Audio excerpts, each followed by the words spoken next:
ஓம் சாந்தி. 15/6/2024 காலை முரளி பாப்தாதா மதுபன். சாராம்சம். இனிய குழந்தைகளே, மாயையை வென்றவர்கள் ஆகுவதற்கு கவன ஈனமாக இருப்பதை நிறுத்திக் கொள்ளுங்கள். துன்பத்தை கொடுப்பது அல்லது துன்பத்தை பெறுவது என்னும் மிகப்பெரிய தவறை குழந்தைகளாகிய நீங்கள் செய்யக்கூடாது. கேள்வி: தந்தை குழந்தைகளாகிய உங்களுக்காக எந்த ஒரு விருப்பத்தை கொண்டிருக்கிறார்? பதில்: தனது குழந்தைகள் அனைவரும் தன்னை போன்று என்றும் தூய்மையானவர்களாக ஆக வேண்டும் என்பதே தந்தையின் விருப்பமாகும். தந்தை என்றும் அழகானவர். அவர் குழந்தைகளாகிய உங்களை அவலட்சணமானவர்களிலிருந்து அழகானவர்கள் ஆக்குவதற்காக வந்துள்ளார். மாயை உங்களை அவலட்சணமானவர் ஆக்குகிறாள். தந்தை உங்களை அழகானவர்கள் ஆக்குகிறார். லக்ஷ்மியும் நாராயணனும் அழகானவர்கள். இதனாலேயே அவலட்சணமான தூய்மையற்ற மனிதர்கள் அவர்கள் முன்னே சென்று அவர்களின் புகழை பாடுகிறார்கள். அவர்கள் தங்களை சீரழிந்தவர்கள் என கருதுகிறார்கள். நீங்கள் இப்பொழுது தந்தையின் ஸ்ரீமத்தை பெறுகிறீர்கள். இனிய குழந்தைகளே, நீங்கள் அழகானவர்களாகவும் சதோபிரதானாகவும் ஆகுவதற்கு இப்பொழுதே முயற்சி செய்யுங்கள். ஓம் சாந்தி. தந்தை என்ன செய்கிறார்? குழந்தைகளாகிய நீங்கள் என்ன செய்கிறீர்கள்?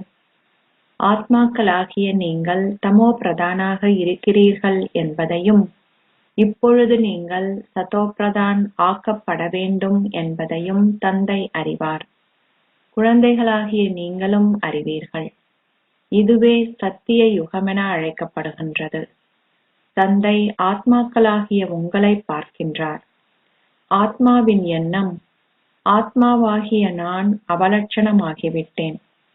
ஆத்மா அவலட்சணமாக உள்ளதால் சரீரமும் அவலட்சணம் ஆகிவிட்டது. நீங்கள் லக்ஷ்மி நாராயணனின் ஆலயத்திற்கு செல்கிறீர்கள். ஆனால் முன்னர் உங்களிடம் ஞானம் எதுவும் இருக்கவில்லை. அவர்கள் லக்ஷ்மி நாராயணனின் விக்கிரகங்கள் தெய்வீக குணங்கள் அனைத்தும் நிறைந்தவர்களாகவும் அழகானவர்களாகவும் இருப்பதையும் நீங்கள் அவலட்சணமானவர்களாகவும் தீய ஆவிகளாகவும் இருப்பதையும் பார்க்கிறீர்கள். ஆனால் உங்களிடம் எந்த ஞானமும் இருக்கவில்லை. இப்பொழுது நீங்கள் லக்ஷ்மி நாராயணன் ஆலயத்திற்கு செல்லும்போது நீங்கள் அனைத்து தெய்வீக குணங்கள் நிறைந்தவர்களாக இருந்தீர்கள் என்பதையும் இப்பொழுது அவலட்சணமானவர்களாகவும் தூய்மையற்றவர்களாகவும் ஆகிவிட்டீர்கள் என்பதையும் புரிந்து கொள்கிறீர்கள். நீங்கள் அவர்களுக்கு முன்னால் பாடினீர்கள், நாங்கள் அவலட்சமான விக்காரம் நிறைந்த பாவிகள். ஒரு தம்பதி திருமணம் செய்த பின்னர் லக்ஷ்மி நாராயணனின் ஆலயத்திற்கு அழைத்து செல்லப்படுகிறார்கள். இருவரும் முதலில் விக்காரமற்று இருந்தார்கள். பின்னர் அவர்கள் விக்காரமுள்ளவர்களாக ஆகுகிறார்கள். மக்கள் விக்காரமற்ற தெய்வர்களின் முன்னிலையில் சென்று தங்களை விக்காரம் நிறைந்த தூய்மையற்றவர்கள் என்று அழைக்கிறார்கள். தாங்கள் திருமணம் செய்வதற்கு முன்னர் அவர்கள் தங்களை இவ்வாறு கூறுவதில்லை. மக்கள் விக்காரத்தில் ஈடுபட்ட பின்னரே ஆலயத்திற்கு சென்று தேவர்களின் புகழை பாடுகிறார்கள். இந்நாட்களில் மக்கள் சிவாலயத்திலும் லக்ஷ்மி நாராயணன் ஆலயத்திலும் கூட திருமண வைபவங்களை நடத்துகிறார்கள். அவர்கள் தூய்மையற்றவர்கள் ஆகுவதற்கு ஒரு காப்பை கட்டுகிறார்கள். நீங்கள் இப்பொழுது அழகானவர்கள் ஆகுவதற்கு ஒரு காப்பை கட்டுகிறீர்கள். இதனாலேயே நீங்கள் உங்களை அழகானவர் ஆக்குகின்ற சிவபாபாவை நினைவு செய்கிறீர்கள். சிவபாபா இந்த ரதத்தின் நெற்றியின் மத்தியில் அமர்ந்திருக்கின்றார் என்பது உங்களுக்கு தெரியும். அவர் என்றென்றும் தூய்மையானவர். குழந்தைகளும் தூய்மையானவர்களாகவும் அழகானவர்களாகவும் ஆக வேண்டும் என்பதே அவரின் விருப்பமாகும். சதா என்னை மாத்திரம் நினைவு செய்து தூய்மையானவர்கள் ஆகுங்கள். ஆத்மா தந்தையை நினைவு செய்ய வேண்டும். குழந்தைகளை காண்பதில் தந்தையும் பூரிப்படைகிறார். தந்தையை பார்ப்பதனால் நீங்களும் தூய்மையானவர்கள் ஆகுவீர்கள் என்பதையும், பின்னர் நீங்கள் லக்ஷ்மி நாராயணன் போல் ஆகுவீர்கள் என்பதையும் குழந்தைகளாகிய நீங்கள் புரிந்து கொள்கிறீர்கள். குழந்தைகளாகிய நீங்கள் இந்த இலக்கையும் குறிக்கோளையும் மிகுந்த எச்சரிக்கையுடன் நினைவு செய்ய வேண்டும். நீங்கள் பாபாவிடம் வந்துள்ளீர்கள். திரும்பி சென்ற பின்னர் உங்கள் சொந்த தொழில்களில் ஈடுபட முடியும் என்று வெறுமனே எண்ணாதீர்கள். ஆகவே தந்தை இங்கு குழந்தைகளாகிய உங்கள் முன்னே நேரடியாக அமர்ந்திருந்து உங்களுக்கு விளங்கப்படுத்துகிறார். ஆத்மா நெற்றியின் மத்தியில் வசிக்கிறார். இதுவே அமரத்துவமான ஆத்மாவின் சிம்மாசனமாகும்.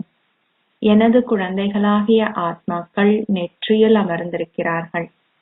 ஓர் ஆத்மா தமோ பிரதானாக உள்ளதால் அவரது சிம்மாசனமும் தமோ பிரதானாக உள்ளது.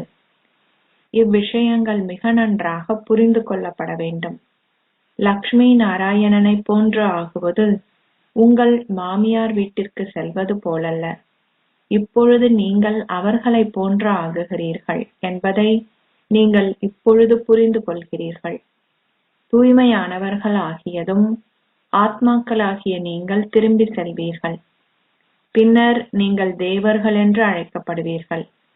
நாங்கள் அவ்வாறானதோர் ஸ்வர்க்கத்திற்கு அதிபதிகளாகுகின்றோம். ஆனால் மாயை உங்களை மறக்க செய்கின்ற அத்தகையவள். சிலர் இங்கு ஞானத்தை செவிமடுக்கிறார்கள். ஆனால் அவர்கள் வெளியே செல்லும் பொழுது அதனை மறந்து விடுகிறார்கள். இதனாலேயே பாபா இதனை நீங்கள் உறுதியாக்க வேண்டுகிறார். நீங்கள் ஒவ்வொருவரும் உங்களை சோதித்து பார்க்க வேண்டும். ஸ்ரீமத்தை பின்பற்றுவதன் மூலம் இத்தேவர்கள் பெற்ற தெய்வீக குணங்களை நான் கிரகித்துக் கொண்டேனா? படம் உங்கள் முன்னால் உள்ளது. நீங்கள் அவர்கள் போன்று ஆக வேண்டும் என்பது உங்களுக்கு தெரியும்.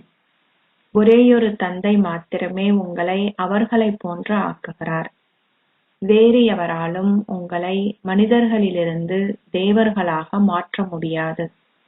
ஒரேயொரு தந்தை மாத்திரமே உங்களை அவர்களை போன்று ஆக்குகிறார். பாடப்பட்டுள்ளது, மனிதர்களை தேவர்களாக மாற்றுவதற்கு கடவுளுக்கு நீண்ட காலம் எடுக்கவில்லை. உங்களுக்கும் இது வரிசை கிரமமாக தெரியும். பக்தர்களுக்கு இவ்விஷயங்கள் தெரியாது. அவர்கள் கடவுளின் ஸ்ரீமத்தை பெறுகின்ற வரை அவர்களால் எதனையும் புரிந்து கொள்ள முடியாது. குழந்தைகளாகிய நீங்கள் இப்பொழுது ஸ்ரீமத்தை பெறுகின்றீர்கள்.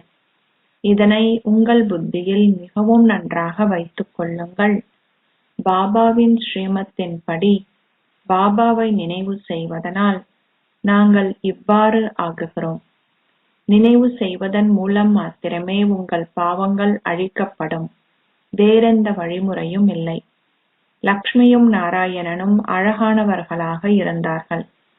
ஆனால் ஆலயங்களில் அவர்கள் அவலட்சணமானவர்களாகவே காட்டப்பட்டுள்ளனர். ரகுநாதர் ஆலயத்தில் அவர்கள் ராமரை அவலட்சணமானவராக காட்டியுள்ளார்கள். ஏன்? எவருக்கும் தெரியாது. இது மிக சிறிய விஷயமாகும். தந்தை விளங்கப்படுத்துகிறார். ஆரம்பத்தில் அவர்கள் சதோபிரதானாகவும் அழகானவர்களாகவும் இருந்தார்கள். பிரஜைகள் கூட சதோபிரதானாக இருந்தார்கள். ஆனால் தண்டனையை அனுபவம் செய்த பின்னரே அவர்கள் அவ்வாறு ஆகினார்கள். தண்டனை அதிகமாக இருக்கும் பொழுது அந்தஸ்தும் குறைவாக இருக்கும். நீங்கள் முயற்சி செய்யாதுவிட்டால் உங்கள் பாவங்கள் அழிக்கப்பட மாட்டாது. அத்துடன் உங்கள் அந்தஸ்தும் குறைக்கப்படும். தந்தை அனைத்தையும் மிக தெளிவாக உங்களுக்கு விளங்கப்படுத்துகிறார். நீங்கள் அழகானவர்கள் ஆகுவதற்காக இங்கு அமர்ந்திருக்கிறீர்கள். எவ்வாறாயினும் மாயையே உங்களை அவலட்சணமானவர்கள் ஆக்குகின்ற கொடிய எதிரியாவாள். உங்களை அழகானவர்கள் ஆக்குகின்ற தந்தை வந்திருக்கிறார் என்பதை மாயை காண்பதால் அவள் எதிர்ப்பை உண்டாக்குகிறாள். தந்தை கூறுகிறார், நாடகத்திற்கேற்ப அவள் தனது பாகத்தை அரை கல்பத்திற்கு நடிக்க வேண்டும். மாயை மீண்டும் மீண்டும் உங்கள் முகத்தை திருப்பி உங்களை வேறு திசைக்கு இட்டு செல்கிறாள். சிலர் எழுதுகிறார்கள், பாபா, மாயை எனக்கு பெருமளவு தொந்தரவு கொடுக்கிறாள். பாபா கூறுகிறார், இது ஒரு யுத்தம். நீங்கள் அழகானவர்களிலிருந்து அவலட்சணமானவர்களாகி அவலட்சணமானவர்களிலிருந்து அழகானவர்களாகுகிறீர்கள். இது ஒரு நாடகமாகும். 84 பிறவிகளை முழுமையாக எடுத்தவர்களுக்கு அவர் விளங்கப்படுத்துகிறார். அவர்கள் மாத்திரமே பாரதத்தில் காலடி எடுத்து வைப்பார்கள். பாரதத்தில் உள்ள அனைவரும் 84 பிறவிகளையும் எடுக்கிறார்கள் என்றில்லை. குழந்தைகளாகிய உங்களின் இந்த நேரமானது மிகவும் பெருமதி வாய்ந்ததாகும்.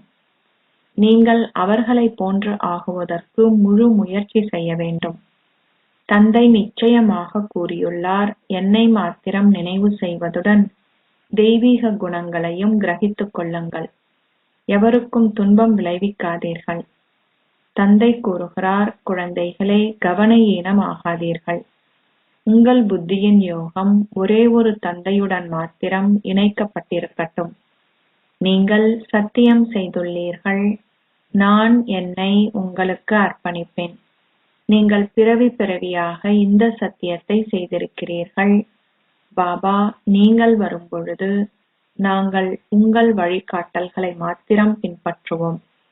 நாங்கள் தூய்மையானவர்களாகி பின்னர் தேவர்கள் ஆகுவோம்.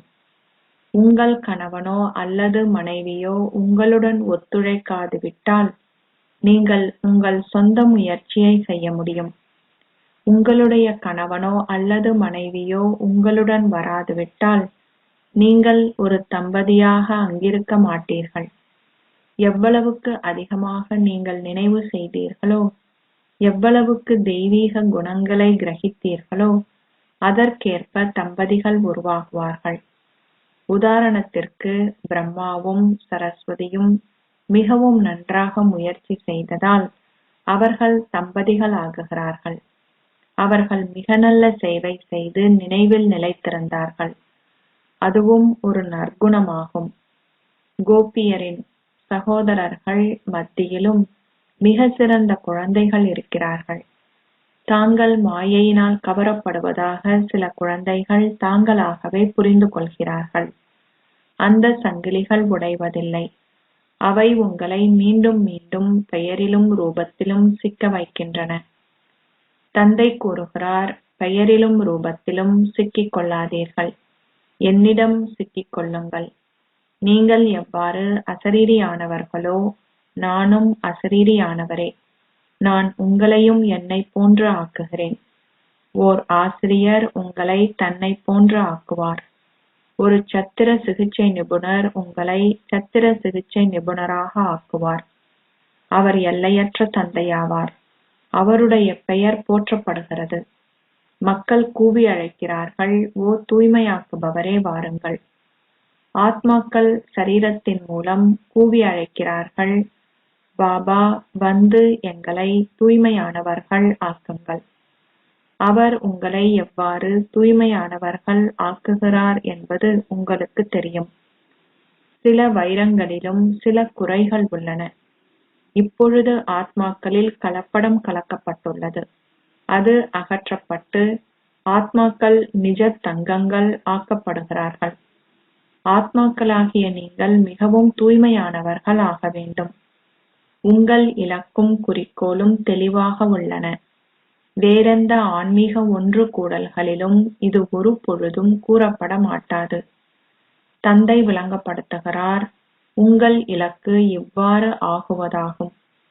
நாடகத்திற்கேற்ப ராவணனின் சகவாசத்தில் நீங்கள் அரை கல்பத்திற்கு விக்காரமுள்ளவர்களாக இருக்கிறீர்கள் என்பது உங்களுக்கும் தெரியும்.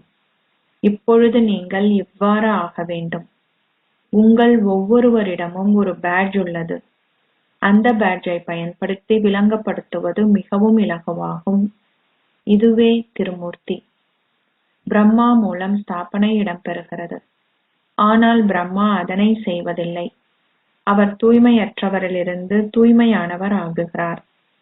இத்தூய்மையற்றவர் பின்னர் தூய்மையானவர் ஆகுகிறார் என்பது மக்களுக்கு தெரியாது. உங்கள் கல்வியின் இலக்கு உயர்வானது என்பதை குழந்தைகளாகிய நீங்கள் இப்பொழுது புரிந்து கொள்கிறீர்கள். உங்களுக்கு கற்பிப்பதற்காக தந்தை வருகிறார். பாபாவிடம் ஞானம் உள்ளது. ஆனால் அவர் இதனை எவரிடமிருந்தும் கற்கவில்லை. நாடகத் திட்டத்திற்கேற்ப அவரிடம் ஞானம் உள்ளது. நீங்கள் கேட்க முடியாது, அவர் எங்கிருந்து ஞானத்தை பெற்றார்?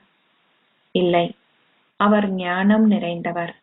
அவர் மாத்திரமே உங்களை தூய்மையற்றவர்களிலிருந்து தூய்மையானவர்கள் ஆக்குகிறார். மக்கள் தூய்மையற்றவர்களிலிருந்து தூய்மையானவர்கள் ஆகுவதற்காக கங்கைக்கு நீராட செல்கிறார்கள். அவர்கள் கடலிலும் நீராடுகிறார்கள். பின்னர் அவர்கள் கடலை ஒரு தேவராக கருதி வழிபாட்டை மேற்கொள்கிறார்கள். உண்மையில் ஆறுகள் எப்பொழுதும் பாய்கின்றன. அவை ஒரு பொழுதும் அழிக்கப்படுவதில்லை. எவ்வாறாயினும் முன்னர் அவை கட்டுப்பாட்டுக்குள் இருந்தன. வெள்ளப்பெருக்கு போன்ற எக்குறிப்பும் இருக்கவில்லை. மக்கள் ஒரு பொழுதும் அவற்றுள் மூழ்குவதும் இல்லை. அங்கு மிக சில மனிதர்களே இருக்கிறார்கள். பின்னர் அவர்களின் எண்ணிக்கை தொடர்ந்தும் அதிகரிக்கின்றது. கலியுகத்தின் இறுதியில் ஏராளமான மக்கள் இருக்கிறார்கள். அங்கு மக்களின் ஆயுட்காலம் மிகவும் நீண்டதாகும். அங்கும் வெகு சில மக்களே இருப்பார்கள். பின்னர் 2500 ஆண்டுகளில் அதிகளவு விரிவாக்கம் உள்ளது. விருட்சம் அதிகளவு வளர்கிறது. எல்லாவற்றுக்கும் முதலில் பாரதத்தில் எங்கள் ராஜ்யமே இருந்தது. உங்களில் சிலரும் நீங்கள் உங்கள் சொந்த ராஜ்யத்தை ஸ்தாபிப்பதை நினைவு கூறுவதாக கூறுவீர்கள். நாங்கள் யோக சக்தியுடைய ஆன்மீக போர் வீரர்கள். அவர்கள் இதனையும் மறந்து விடுகிறார்கள். நாங்களே மாயையுடன் யுத்தம் புரிபவர்கள். இந்த ராஜ்யம் இப்பொழுது ஸ்தாபிக்கப்படுகிறது. நீங்கள் எந்தளவுக்கு அதிகமாக தந்தையை நினைவு செய்கிறீர்களோ அந்தளவு அதிகமாக நீங்கள் வெற்றியாளராகுவீர்கள். அவர்களைப் போன்று ஆகுவதே உங்கள் இலக்கும் குறிக்கோளுமாகும். பாபா இவர் மூலம் உங்களை தேவர்கள் ஆக்குகிறார். ஆகவே நீங்கள் என்ன செய்ய வேண்டும்? நீங்கள் தந்தையை நினைவு செய்ய வேண்டும். இவரே இடையிலுள்ள முகவராவார். நீங்கள் சர்க்குருவை ஒரு முகவரின் வடிவத்திலேயே இனங்கண்டீர்கள் என நினைவு கூறப்படுகிறது. பாபா இச்சரீரத்தை பெறும்பொழுது இவரே இடையிலுள்ள முகவராவார். அதன் பின்னர் நீங்கள் சிவபாபாவுடன் யோகம் செய்வதற்கு அவர் உதவுகிறார். எவ்வாறாயினும் நிச்சயதார்த்தம் போன்றவை பற்றி எதுவும் குறிப்பிடாதீர்கள். சிவபாபா இவர் மூலம் ஆத்மாக்களாகிய எங்களை தூய்மையானவர்கள் ஆக்குகிறார். அவர் கூறுகிறார், குழந்தைகளே, உங்கள் தந்தையாகிய என்னை நினைவு செய்யுங்கள். நீங்கள் கூற மாட்டீர்கள், உங்கள் தந்தையான என்னை நினைவு செய்யுங்கள். நீங்கள் தந்தையின் ஞானத்தை கூறுவீர்கள். இதனையே பாபா கூறுகிறார். தந்தையும் இதனை உங்களுக்கு மிக தெளிவாக விளங்கப்படுத்துகிறார். நீங்கள் மேலும் முன்னேறி செல்லும் பொழுது உங்களில் பலர் காட்சிகளை காண்பதுடன் உங்கள் மனசாட்சியும் தொடர்ந்தும் உங்களை உறுத்தும். தந்தை கூறுகிறார், மிக சொற்ப நேரமே எஞ்சியுள்ளது. அக்கண்களால் நீங்கள் விநாசத்தை காண்பீர்கள். ஒத்திகைகள் இடம்பெறும் பொழுது அவ்வாறே விநாசம் இடம்பெறும் என்பதை நீங்கள் காண்பீர்கள். நீங்கள் அந்த கண்களால் ஏராளமானவற்றை பார்ப்பீர்கள்.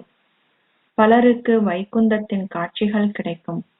இவை அனைத்தும் மிக விரைவில் தொடர்ந்து இடம்பெறும். ஞான மார்க்கத்தில் அனைத்தும் உண்மையே. பக்தி மார்க்கத்தில் அனைத்தும் போலியானவை. அவர்கள் காட்சிகளை காண்பார்கள், ஆனால் அவர்கள் அவ்வாறு ஆகமாட்டார்கள். ஆனால் நீங்கள் அவ்வாறு ஆகுவீர்கள். நீங்கள் என்ன காட்சிகளை கண்டீர்களோ அவற்றை நீங்கள் அந்த கண்களால் காண்பீர்கள். விநாசத்தை காண்பது உங்கள் மாமியார் வீட்டிற்கு போவது போலல்ல. கேட்கவே வேண்டாம். மக்கள் ஒருவருக்கு முன் ஒருவர் மற்றவர்களை கொல்கிறார்கள். 2 கரங்களும் சேர்ந்தால் மாத்திரமே ஓசை எழுப்ப முடியும்.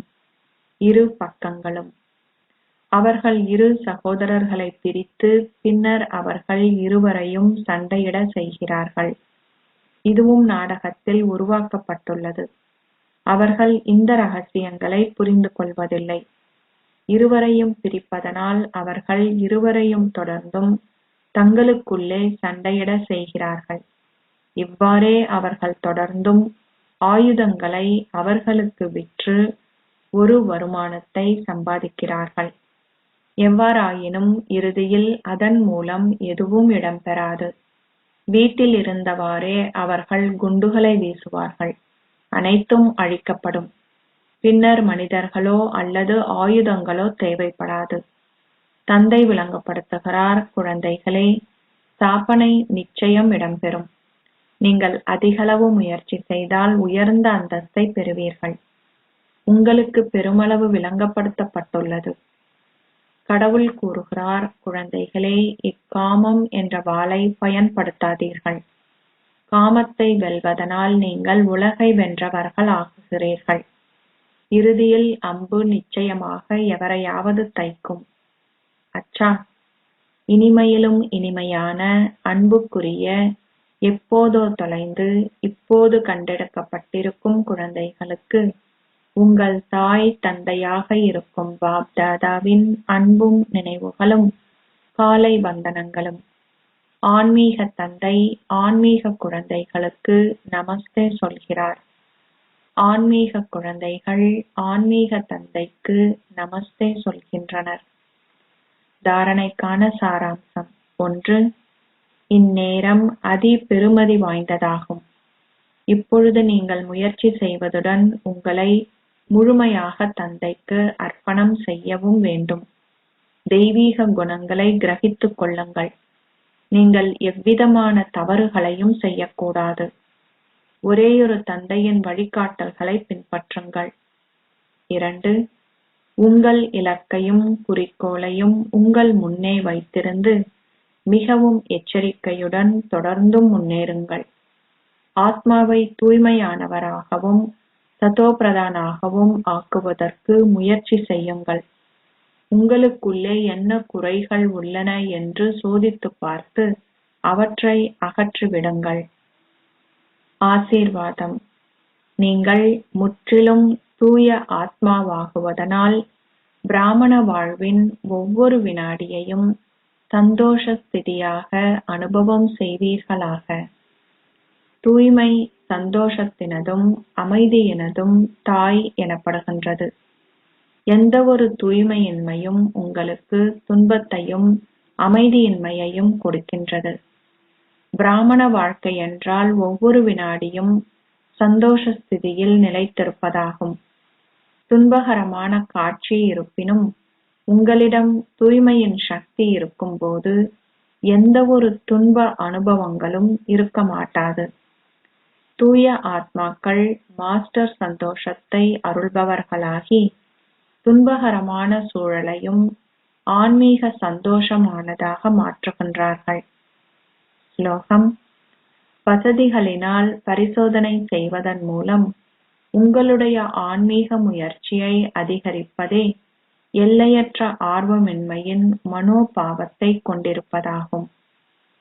ஓம் சாந்தி.